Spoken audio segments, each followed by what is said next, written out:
Ini bener mak, masih ada warga negara Kesatuan Republik Indonesia yang rakyatnya buka sama sambal, selalu sama sambal mak. Nyama weh. Ingat loh, di balik 349 triliun transaksi yang mencurigakan itu ada tuh rakyat kita nih. Buka sama sambal, sahur sama sambal. Iya, buka sama sambal, sahur sama sambal. Luar biasa. Ya kan, di balik kemewahan nih, gemerlap yang kita miliki, ada yang punya tas 1 miliar, jam tangan 1 miliar. Wah, kehidupan yang glamornya luar biasa. Ini loh rakyat kita.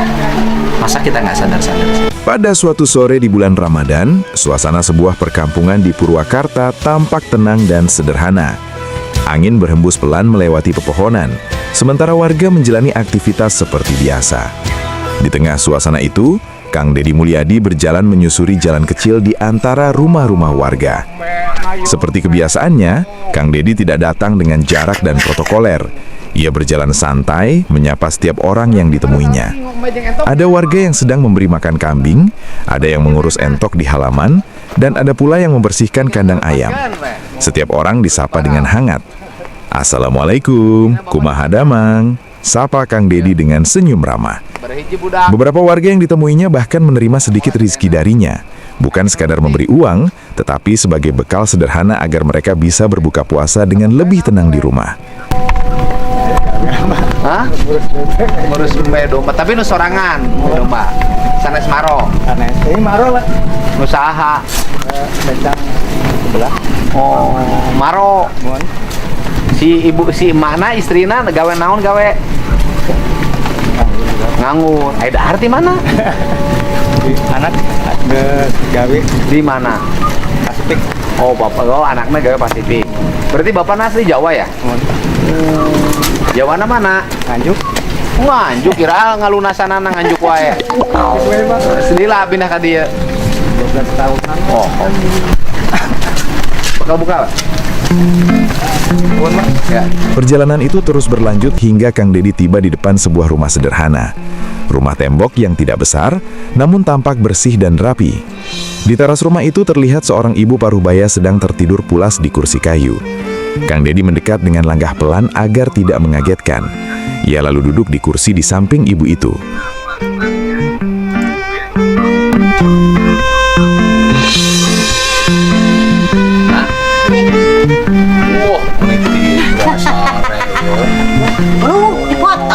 Dipoto Tibra. Oh, puasa. Ya puasa tuh puasa. Panjangankeun sare mun Tibra gini hoyak ieu can masak. Tak lama kemudian, ibu tersebut terbangun. Ia tampak sedikit kaget melihat ada tamu di hadapannya. Percakapan sederhana pun dimulai. Kang Dedi bertanya dengan penuh perhatian, seperti seorang anak yang sedang berbincang dengan ibunya sendiri. Maiin. Sendiri, ini rumah yang bangun siapa? Desa? Itu. Sendiri?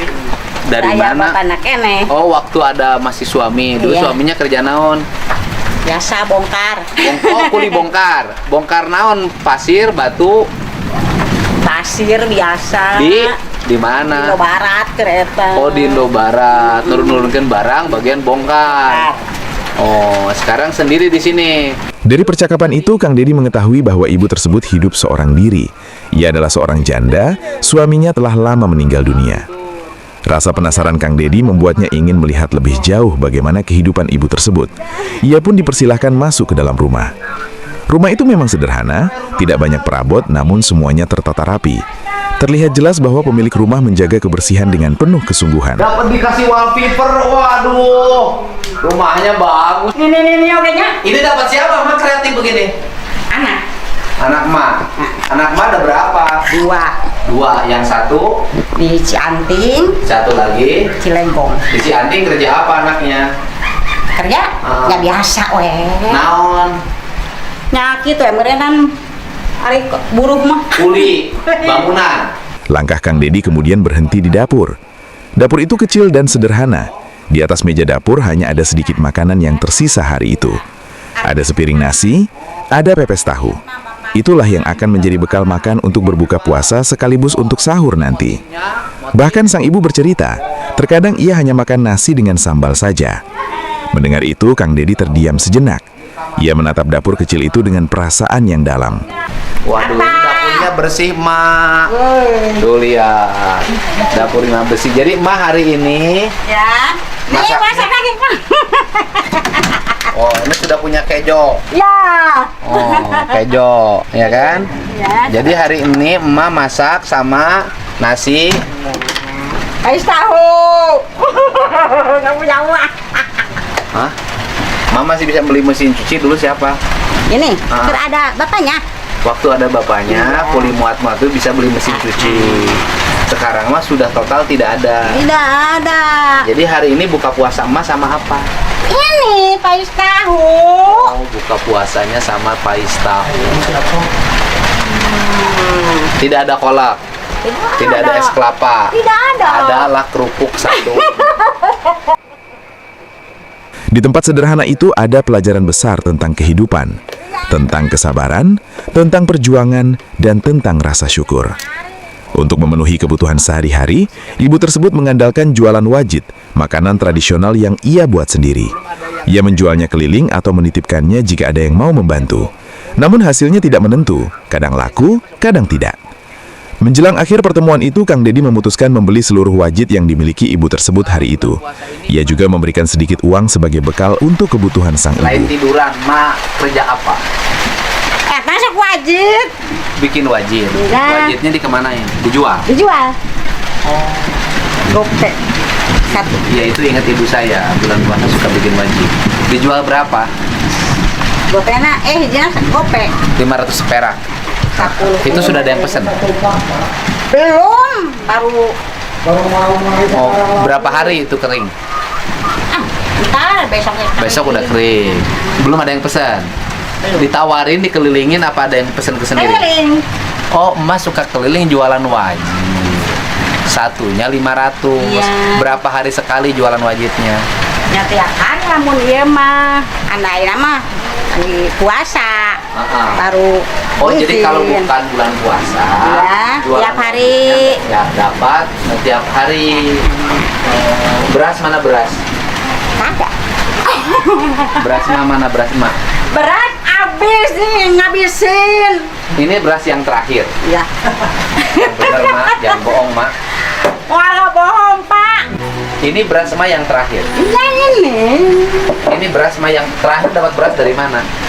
Ya, gitu, kulit gitu. Oh, kulinya jual wajib. Dari menjual wajib itu dapatlah uang. Ya, betul. Dapat berapa itu kalau ngejual itu? 75.000. 75.000 kebagian lah 30.000. Yang 30.000 itu beli beras. Ya, buat sendiri mah ya. Jadi kalau kamu yang mau buka puasa hari ini serba ada, ingatlah ada yang buka puasa nggak punya apa-apa. Ini mas segini mah Ini rapi. belum rapi. Mana? Ini? Ya rapi mah. Ini mah rapi mah. Bersyukur. Makan bersyukur masih punya Iya, rumah. iya. Orang lain ada yang tidak punya rumah. Ada yang mesti ngontrak. Masih bisa menemukan beras. Dapat hasil menjual kasih kacang hijau. Si Ma ini bersih. Nih. Ini bersih. Ini katelnya bersih ya. Nih. Ini katel si Ma bersih karena si Ma tukang bikin wajit, maka katelnya beragam. Dari mulai katel kecil sampai katel besar. Tuh. Karena dia tukang bikin wajit. Nah. Oh, katelnya. Nih, tukang bikin wajit. Halo. Nah. Halo. Nah, hidup itu begini Cekung. Hidup itu hidup ini kadang menemukan tanjakan melengkung ke atas. Sabar dulu. Nanti akan menemukan cekungan turun ke bawah. Jatuh. Jadi kalau hari ini lagi jomblo, nanti juga suatu saat ada yang mau. Betul kamu? Betul, Pak. Betul tidak, Mo? Betul, Pak. Namun di momen itu terjadi hal yang membuat Kang Dedi memberi sebuah pelajaran penting. Ketika menerima uang itu, sang ibu dengan polos berkata bahwa ia juga belum membeli baju untuk lebaran. Kang Dedi lalu tersenyum, tetapi ia memberi nasihat dengan lembut. Ia menjelaskan bahwa ketika seseorang diberi rezeki oleh orang lain, hal pertama yang harus dilakukan adalah bersyukur dan mengucapkan terima kasih, bukan langsung meminta tambahan untuk hal yang lain. Nasihat itu bukan untuk menyalahkan, tetapi untuk mengingatkan bahwa adab dan rasa syukur adalah bagian dari keberkahan rizki. Ibu itu pun mengangguk pelan, memahami maksud dari pesan tersebut. Semuanya? Iya, bawa sini.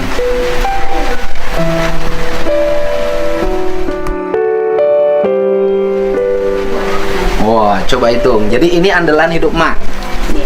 Nah, ini andalan hidup emak yang akan dijual besok untuk beli beras. Satunya gopek. Coba hitung sama berapa? 1,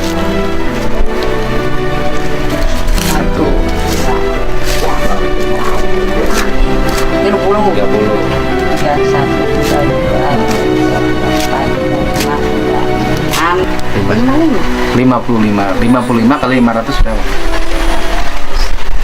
10, 50. Iya, 55 kan kali 500. Cuma 27.500-an. Ini teh segini teh. 27.500-an dari 27.500 mah dapat untung berapa? Ya segini ya, bahan 14 ribuan, 20 ribu. Ya sekitar 15 ya. 15.000 beras udah seliter 12.000. Sisanya 10.000, 5.000 untuk beli pepes tahu itu. Oh, jadi uang 15.000 yang menurut kamu itu tidak bermakna, menurut sangat bermakna. Saya ngomong berulang-ulang ya. Kenapa orang mengalami kemiskinan? Itu disebabkan adalah pola hidup. Emak ini 15.000 itu bisa makan 2 hari. Sama pepes tahu. Ya kan? Kenapa sih orang miskin terus pada penghasilannya 50.100 kan di rumahnya tidak masak. Emak ini di rumahnya masak. Ya, Mbak ya? Seletar kedua. Kaliin, Pak. Nih segini, Pak. Dari uang recehan begini yang menurut kita tidak bermakna, menurut Maiin sangat berarti. Uang-uang ini diraih dari penjualan wajib ya.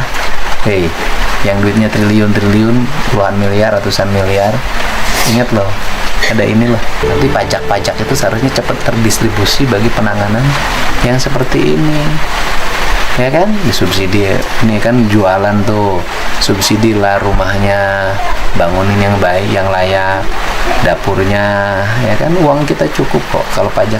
Padahal di sebelah sini ada pabrik besar, Indorama dan Indobarat.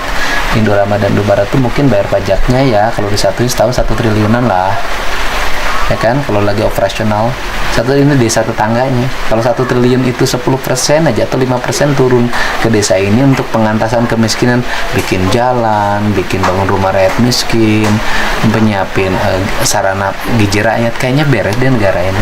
Tapi kan semuanya ditarik ke Jakarta, turun lagi sebagian kecil ke sini, dari sini di kabupaten dikelolanya nggak tepat juga, turun lagi ke bawah, nggak tepat juga, turun lagi ke bawah, nggak tepat juga, makin nggak tepat. Kemudian selain dagang wajib, pengen dagang apa? Sore itu, di sebuah rumah sederhana di sudut desa Purwakarta, bukan hanya bantuan yang diberikan, ada pelajaran tentang hidup. Bahwa dalam kesederhanaan masih ada orang yang tetap bertahan dengan sabar. Bahwa izki sekecil apapun patut disyukuri. Dan bahwa adab serta rasa terima kasih adalah kunci dari keberkahan dalam kehidupan. Cerita sederhana itu mengingatkan kita semua bahwa terkadang pelajaran terbesar dalam hidup justru datang dari tempat yang paling sederhana. 10.000, 150.000. Ini yang Buat beli baju. Jangan dulu loncat nih. Pak, 20.000. ini kan beli baju-baju apa? Enggak, jangan dulu loncat. Jadi loncat malah nggak bagus, Mas. Iya. Iya, loncat. Baju, kerudung, bisa beli Nah, itu baju. nambah. Yang baju sama.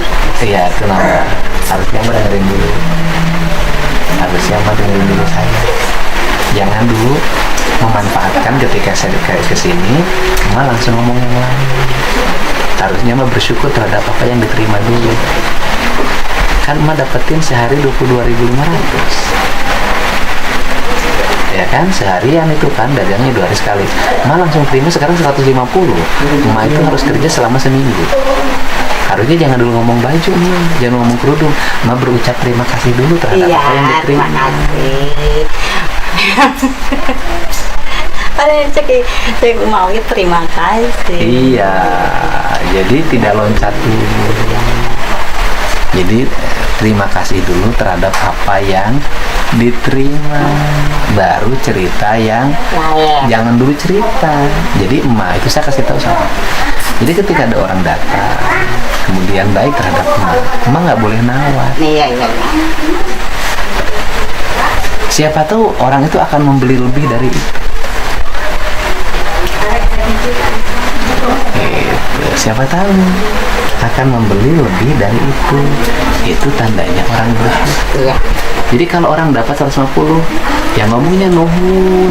Iya. Terus kayak 150.000 gitu loh. Tidak dulu saya pengen beli baju, beli kerudung. Wah, itu namanya mangpang mengkel. Terima kasih.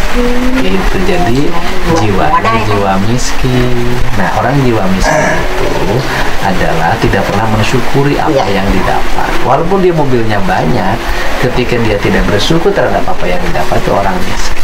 Iya, Ya, saya nggak beli baju emak, saya hanya beli emak untuk kebutuhan makan sebulan. Iya. Terima kasih. Ya, Iya. oke, buat emak makan sebulan. Iya, sebulan ini, Dua Pak. daging, Makasih, Pak.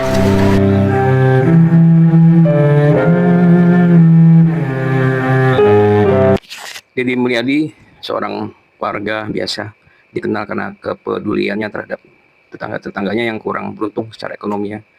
Setiap hari dia selalu menyempatkan diri untuk membagikan sembako dan makanan kepada mereka yang membutuhkan. Tidak hanya itu, Deddy Mulyadi juga sering mengorganisir kegiatan sosial seperti pengumpulan donasi dan perbaikan rumah untuk warga kurang mampu. Aksi-aksi ini atau kebaikan ini membuatnya sangat dihormati di komunitasnya. Warga sekitar sangat berterima kasih atas kepeduliannya dan Deddy Mulyadi sendiri merasa bahagia bisa membantu mereka yang membutuhkan. Oke, makasih yang sudah menonton video Om Thomas dari awal sampai selesai. Salam sehat, sukses bahagia. Semongko.